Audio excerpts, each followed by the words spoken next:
Pune Porsche accident case में crime branch ने 2 doctor समेत 3 लोगों को गिरफ्तार किया है। पुलिस ने बताया कि अरेस्ट किए गए ससून जनरल अस्पताल के फॉरेंसिक डिपार्टमेंट के हेड डॉक्टर अजय तावरे और डॉक्टर श्रीहरि हेल्नोर पर नाबालिग आरोपी का ब्लड सैंपल बदलने का आरोप है। तीसरे आरोपी का नाम अतुल घटकांबले है। उस पर आरोप यह है कि उसने इन डॉक्टर्स की ब्लड सैंपल बदलने में मदद की थी। पुलिस कमिश्नर अमितेश कुमार ने बताया है कि नाबालिग आरोपी के पिता विशाल अग्रवाल ने डॉक्टरों को ब्लड सैंपल बदलने के लिए घूस दिए थे, पैसे दिए थे। डॉक्टरों ने ओरिजिनल ब्लड सैंपल को डस्टबिन में फेंक दिया और किसी दूसरे आदमी का रैंडम सैंपल लेकर उसकी रिपोर्ट तैयार कर दी, जिससे नाबालिग के नशे में होने की बात को छुपाया जा सके। पुलिस ने नाबालिग के पिता के खिलाफ धोखाधड़ी, क्रिमिनल कॉन्स्पिरेसी और सबूतों से छेड़छाड़ की धाराएं भी इस मामले में बढ़ा दी। इससे पहले उसके खिलाफ जुवेनाइल जस्टिस एक्ट के तहत बच्चों पर ध्यान न देने का मामला दर्ज हुआ था। पुणे कोर्ट ने 24 मई को विशाल अग्रवाल को 7 जून तक न्यायिक हिरासत में भेजा था।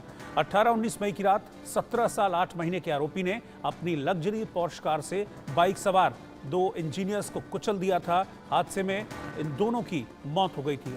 अनीश अवधिया और अश्विनी कोस्टा, इन दोनों की जान चली गई थी। उस वक्त जब हादसा हुआ तब कार 200 किलोमीटर प्रति घंटे की रफ्तार से पुणे की सड़क पर दौड़ रही थी। आरोपी नाबालिग के दाता सुरेंद्र अग्रवाल ने 23 मई को दावा किया था कि घटना के वक्त उनका फैमिली ड्राइवर कार चला रहा था। आरोपी के पिता विशाल ने भी यही बात कही थी। पुलिस की पूछताछ में ड्राइवर ने भी पहले खुद गाड़ी चलाने की बात को स्वीकार किया था, लेकिन जब पुलिस ने इस मामले में इन्वेस्टिगेट किया तब ये पता चला कि ड्राइवर, जिसका नाम गंगाराम है, उस ड्राइवर पर प्रेशर डाला गया था।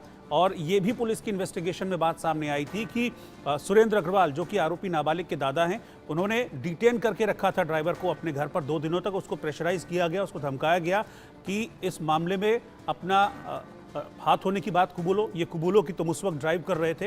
ये पुलिस की इन्वेस्टिगेशन में सारी बात सामने आई। इसके बाद आरोपी के दादा को भी अरेस्ट किया गया था, सुरेंद्र अग्रवाल को, और उन पर भी इस मामले में डिटेन करने की, धमकाने की धाराएं पुलिस की तरफ से लगाई गई थी।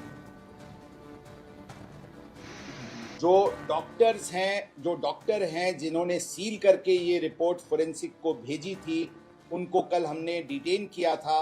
उनके प्राथमिक तपास में ये बात सामने आई कि उन्होंने जुवेनाइल एक्यूज्ड का सैंपल लिया था, लेकिन उसने उसको डस्टबिन में फेंका था और उसने एक किसी और व्यक्ति का सैंपल से उसको रिप्लेस करके उस जुवेनाइल एक्यूज्ड का नाम लिख करके उसको फोरेंसिक लैब को भेजा था।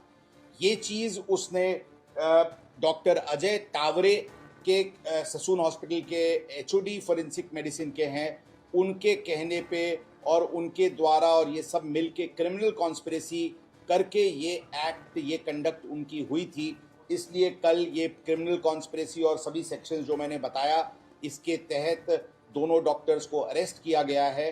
मामला है वो अभी तक रुकते हुए नहीं दिख रहा है। आज पुणे केस में 2 अरेस्ट हो चुके हैं, जिसमें 2 डॉक्टर्स के इस बार अरेस्ट हुए हैं, जिन पर ये आरोप लगाया गया है कि उन्होंने जो ब्लड सैंपल से जो 17 साल का जो नाबालिग है उसके ब्लड सैंपल के साथ हेरा फेरी किया, ये आरोप उन पर लगाए गए हैं।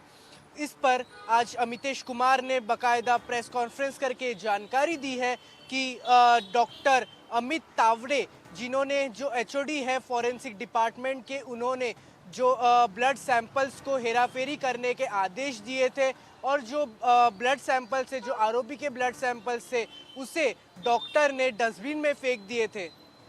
क्या ये जो आरोप है, क्या ये सत्य आरोप है? क्या ये अब नए मुद्दे क्या रहेंगे इस केस में? किन किन लोगों की अब गिरफ्तारी होगी, ये देखना एक महत्वपूर्ण रहेगा। क्या गिरफ्तारी, क्या इसमें गलती एक नाबालिग की है?